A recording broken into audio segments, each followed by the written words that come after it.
So we read Ultimate Black Panther issue number 12, and needless to say, it changed the game, or at least solidified the game. So I want to go back and look at Ultimate Black Panther issue number 1, and we're going to look with a set of fresh eyes.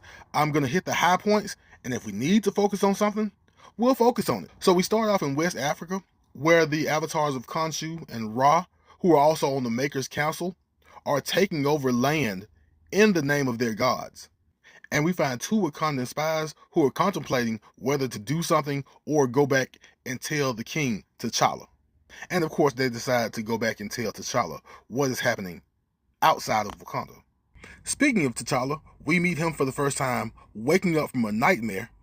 Now that we've read issue number 12, we know nightmare is a recurring theme in this book. And he is talking to his queen and his wife, Okoye. And whatever nightmare he had told him one thing: traditions must change. Next, we see T'Challa talking to his father, T'Chaka, about these nightmares, and he suggests that T'Challa consult the Vodou Khan. The Vodou Khan is like this religious council that's been around Wakanda for ages, maybe since the beginning, and neither T'Chaka nor T'Challa really trust the Vodou Khan. Then we meet the matron Amala, the mother of the Vodou Khan, and T'Challa tells her about his dreams, and Amala basically wants him to concentrate and maybe learn from those dreams. T'Challa also tells her, like he told his father, that he's kind of standoffish with the Vodou Khan. And even though T'Challa is standoffish, she repeats herself and tells him to trust his dreams. He says he won't rule out of fear, and I like where she says, don't rule out of fear, rule out of awareness. Here we meet his sister Shuri, and apparently she's not as cautious as her brother, as she wants to take the Moon Knight head on after hearing what happened in West Africa.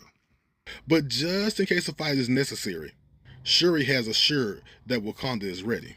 But outside of Wakanda, there is another force that opposes the Moon Knight forces: Eric Killmonger and his love, the Wind Rider, aka Storm.